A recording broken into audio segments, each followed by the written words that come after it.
अस्सलाम वालेकुम।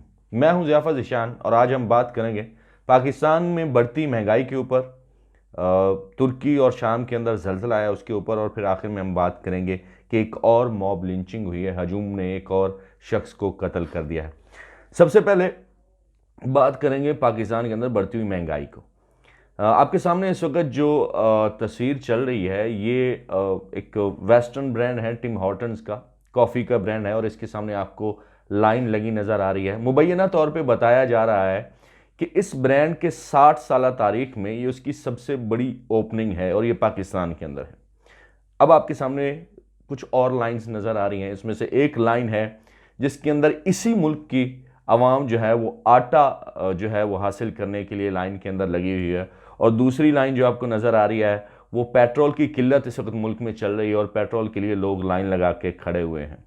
आखिर एक तरफ वेस्टर्न ब्रांड है जिसकी एक कॉफ़ी की कीमत जो है वो 500, 600 और 1000 से भी ऊपर चली जाती है, और दूसरी तरफ गरीब खड़े हैं जो आटा लेने के लिए, जिनको ये आटा भी इतनी ज़िल्लत आमेज़ सलूक के बाद मिलता है। तो आखिर ये इतना फ़र्क क्लास का हमारे बीच में क्यों आया है, इसके ऊपर थोड़ा सा गौर करेंगे। कार्ल मार्क्स कहते थे कि हमेशा ये जो क्लास कॉन्फ्लिक्ट है उसकी वजह ये है कि चंद लोग ऐसे होते हैं जो कंट्रोल करते हैं पूरे के पूरे जो है नीचे वाले मुआशरे को, जिनके पास मीन्स होते हैं, जिनके पास ज़राए होते हैं, और दूसरी क्लास ऐसी होती है जो उन कंट्रोल करने वालों की हमेशा महकूम होकर रहती है। ये होती है क्लास कॉन्फ्लिक्ट। आपके सामने इस वक्त जो है एक और स्कैंडल जो है आपके सामने चल रहा है, वो ये है कि हमारी जो सिविल एविएशन है उसके तकरीबन उनके ऊपर मुबैना तौर पे इल्ज़ाम है कि 2 ट्रिलियन रुपीज़, 2 खरब रुपए का उन्होंने जो है ना वो करप्शन की है। और जो है करप्शन के बाद उनका, ज़ाहिरी बात है पाकिस्तान के अंदर रिवायत यह है कि अगर आप छोटी चोरी करते हैं तो फिर तो आपको सज़ा हो जाती है, तो आप जब बड़ी चोरी करेंगे तो आप 1 अरब की चोरी करें, 1 करोड़ रिश्वत में दें और फिर आप फ्री हो जाएंगे, रहा हो जाएंगे। दूसरी आपके सामने एक ट्वीट चल रही है ख्वाजा आसिफ साहब की, जिसके अंदर वो रिस्पॉन्स कर रहे हैं कि जी पाकिस्तान के अंदर 200 गोल्फ क्लब्स हैं, और इन 200 गोल्फ क्लब्स के ऊपर ज़ाहिरी बात है कि गोल्फ एक ऐसी गेम है जो सिर्फ उमरा ही खेलते हैं। अगर हमने मूवी इंडियन देखी हो फरीकी अली, तो इसके अंदर वो कहता है कि गोल्फ अमीरों की क्रिकेट है। तो ये गोल्फ के ऊपर गोल्फ क्लब में गोल्फ खेलने वाले कौन लोग होते हैं? इनमें से अक्सरियत जो है आपको ये टिम हॉर्टन वाली लाइन में भी आपको नज़र आएगी। ये वही लोग हैं जिनके या तो यहाँ पर कई फैक्ट्रीज़ हैं जो सियासत में हैं, आपके सियासतदान एमपीएस एमएनएज होंगे, या फिर बड़े बड़े ब्यूरोक्रेट्स हैं जिनका हालिया जो है 17 से 22वें ग्रेड में जो है 150% अलाउंसेस में इजाफा किया गया है। फिर एक और जो है आपके सामने तस्वीर चल रही है, ये है जी कि हमारी कैबिनेट का बोझ हम आवाम ने उठाया हुआ है। इस वक्त हम गरीब मुल्क जिसके पास ज़र मुबादला के ज़खायर 2.92 से भी कम होते जा रहे हैं, इस गरीब मुल्क की कैबिनेट जो है वो 85 मेंबर्स तक पहुंच गई है। अब आप इन दोनों तस्वीरों को देखें, एक टिम हॉर्टन्स की लाइन के अंदर खड़े हुए लोग और एक आटे और पेट्रोल की कतार में खड़े हुए जो लोग हैं, इन दोनों को गौर से देखें। इन दोनों का जो बुनियादी फ़र्क है वो सारे ये स्कैंडल जो मैंने अभी बताया, जिसमें 2 खरब रुपए का स्कैंडल, 1200 अरब रुपए की करप्शन की केसेस जो पीडीएम ने माफ़ करवाए, ये सारा उसकी कहानी है। ये उस सब का जो है ना एक तरह से एक्सप्लेनेशन है कि आखिर हमारे मुआशरे के अंदर ये जो अमीर और गरीब का फ़र्क है इतना क्यों बढ़ता जा रहा है। उसकी वजह यह है कि चंद लोगों ने एलीट कैप्चर किया हुआ है हमारे मुल्क को, और इस मुल्क को वो गिद्धों की तरह नोच रहे हैं और अपना अपना हिस्सा लेकर यहाँ से उड़कर बाहर जा रहे हैं। और इसकी कई मिसालें आपके सामने रोज़ खबरों में आती हैं कि कभी कोई ब्यूरोक्रेट चला गया, कभी कोई सियासतदान चला गया। तो उसकी वाहिद वजह यही है कि जब तक ये फ़र्क कम नहीं होगा, जब तक इस मुल्क के अंदर करप्शन ख़त्म नहीं होगी, तब तक आपको ये 2 तरह के तबके ज़रूर नज़र आते रहेंगे। एक टिम हॉर्टन की लाइन में खड़ा होगा और दूसरा आटे के हसूल के लिए लाइन में लगा हुआ होगा। उम्मीद है कि आप लोग इसमें, मैं बार बार आप लोगों को ये जगाने की कोशिश कर रहा हूं कि असल ताकत अवाम के पास होती है किसी भी जमहूरी मुल्क के अंदर। अगर अवाम, ये जो 20 करोड़ लोग हैं, ये गूंगे बहरे न बने और थोड़ी सी आंखें खोल लें तो ये अपने मुकद्दर का फैसला खुद कर सकते हैं। लेकिन बात यह है कि ये सोई हुई कौम जागेगी कब, कोशिश तो इसी बात की है। दूसरी अब बात करते हैं जी कि तुर्की और शाम के अंदर जलजला आया, और इस जलजले के नतीजे में 30,000 से ज़ायद लोग शहीद हो चुके। हदीस के मुताबिक जो कुदरती आफत में जाँ बाक होते हैं वो शहदा होते हैं। लेकिन इसमें हमें एक बड़ा वाज़ेह फ़र्क नज़र आ रहा है। अभी आपके सामने जो स्लॉट्स चल रही हैं और तस्वीरें नज़र आ रही हैं, तुर्की हमारे मुसलमान ममालिक में से अगर सबसे ज़्यादा डेवलप्ड और टेक्नोलॉजिकल साउंड मुल्क अगर माना जाए तो वो तुर्की ही है।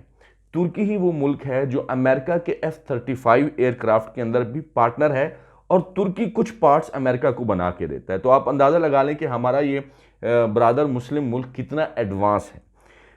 तुर्की और शाम के अंदर जलजला आया तो तुर्की को जी 99 कंट्रीज़ ने ऑफ़र की, 99 ममालिक ने ऑफ़र की। 72 ममालिक के जो अमला है वो इस वक्त तुर्की के अंदर मौजूद है, जिसकी कुल तादाद बनती है 10,336 लोग जो हैं ऑलरेडी यहाँ पर मौजूद है, जिसमें से पाकिस्तान के जो है ना 52 लोग भी हमारे यहाँ पर फ़ौजी और दूसरे रेस्क्यू वाले भाई वहाँ पर पहुँचे हुए हैं और वो बड़ी खिदमत कर रहे हैं। ज़लज़ले के अंदर ज़ाहिर है किसी भी मुल्क में ये इसमें मुसलमान और जो गैर मुस्लिम का फ़र्क नहीं होना चाहिए। ज़लज़ला कहीं पर भी आए तो हमारा ये हक बनता है और फ़र्ज़ बनता है कि हम उस मुल्क के अंदर जाकर उनकी जितनी हो सके हम इमदाद करें। एक और ख़बर आपने वो भी सर्कुलेट रही कि जी एक पाकिस्तानी है, खैर से माशाल्लाह, वो तुर्की के जो है अमेरिका के कौंसलेट में जाते हैं और वहाँ पर $30 मिलियन जाकर डोनेट कर देते हैं। बहुत ही खुशाइन बात है। लेकिन आपने एक चीज़ इसमें मिस खबरों में देखी होगी, वो ये कि शाम का क्या, आपके वज़ीर आज़म और वज़ीर ख़ारजा वो भी तुर्की जाने के लिए तैयार थे। भाई एक ऑलरेडी डेवलप्ड मुल्क है जिसको पूरी दुनिया से जो है वो मदद मिल रही है, उसको आपको भी ज़रूर मदद करनी चाहिए, उसके मैं ख़िलाफ़ नहीं हूँ। लेकिन आपने शाम का बिल्कुल नाम तक लेना ही जो है वो कोई ले ही नहीं रहा, ना ख़बरों में उसका जिक्र आ रहा है, पूरी दुनिया में उसकी कोई मदद नहीं हो रही। उसकी वजह क्या है? उसकी वजह इस वक्त आपके सामने ये जो मैप नज़र आ रहा है, इसके अंदर आप देखें कि एक बेचारा तुर्की है और कितने इसके अंदर इंटरनेशनल एक्टर्स इन्वॉल्व हैं। ISIS है, रशिया है, अमेरिका है, तुर्की है, और फिर जो है वो गल्फ़ कंट्रीज़ हैं, अरब ममालिक हैं, ईरान है। इन सारों के बीच में तुर्की बेचारा जो है वो पहले इतने यानी कि अरसे से जंग के अंदर मुसलसल उसमें जंग जारी है, और उस जंग के बाद अब ज़लज़ला आया है तो सारी इमदाद तुर्की की तरफ तो जा रही है, लेकिन शाम बेचारा उस इमदाद से महरूम है। और उसकी वजह क्या है? उसकी वजह यह है कि जी अमेरिका ने पाबंदियां लगाई हैं।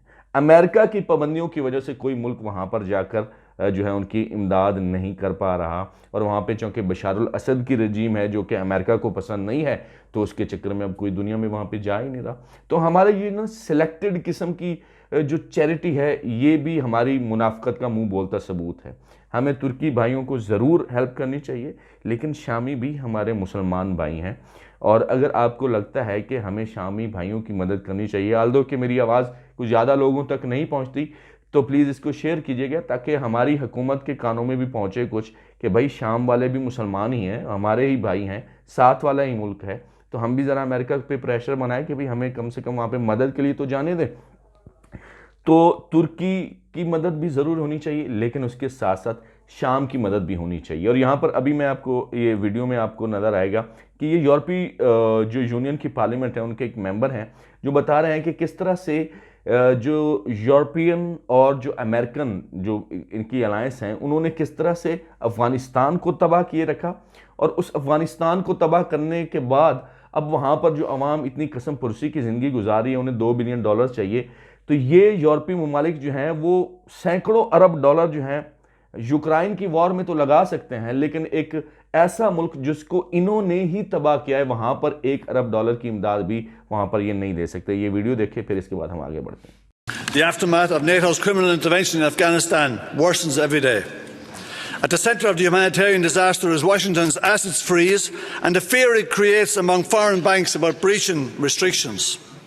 28 million people will be in need of humanitarian assistance this year, and the Taliban are a total nightmare. What is Europe's response? We want to weaponise our tariff system in order to threaten Afghanistan and force them to take back people fleeing this disaster that we helped to create. We have to stop punishing Afghanistan. We must pressure the US to unfreeze the assets, and we must provide assistance to other countries in the region bearing the brunt of the crisis, like Iran and Pakistan, both suffering already from sanctions and natural disasters, and they're struggling to cope with the refugees. And we have to stop fueling the war in Ukraine and work for peace instead. The war is compounding multiple problems all over the world, affecting billions of lives. अब आते हैं हमारे domestic मसले की तरफ। एक और mob lynching हुई है। मुबैना तौर पे बताया गया है कि किसी शख्स ने काला जादू करने के चक्कर में जो है वो कुरान की बेहुरमती की है। सबसे पहली बात तो इसमें कोई दो राय नहीं है कि हम अल्लाह ताला, हजूर अक़दस सल्लल्लाहु अलैहि वसल्लम या अपनी मजहबी किसी भी जो है वो चीज़ की बेहुरमती पे ना तो कंप्रोमाइज़ कर सकते हैं ना हमें करना चाहिए। लेकिन बीइंग एन इस्लामिक कंट्री, हमारा एक इस्लामी जमहूरिया पाकिस्तान मुल्क है। ये कोई ऐसा नहीं कि कोई वेस्टर्न या कोई यहाँ पर सेकुलर किस्म की यहाँ पर हुकूमत हो। भाई इस्लामी रियासत है ये। यहाँ पर जो है हम हमारे आइन में पहली बात ही यही है कि यहाँ पर मुक़्तदर आला अल्लाह ताला की ज़ात है।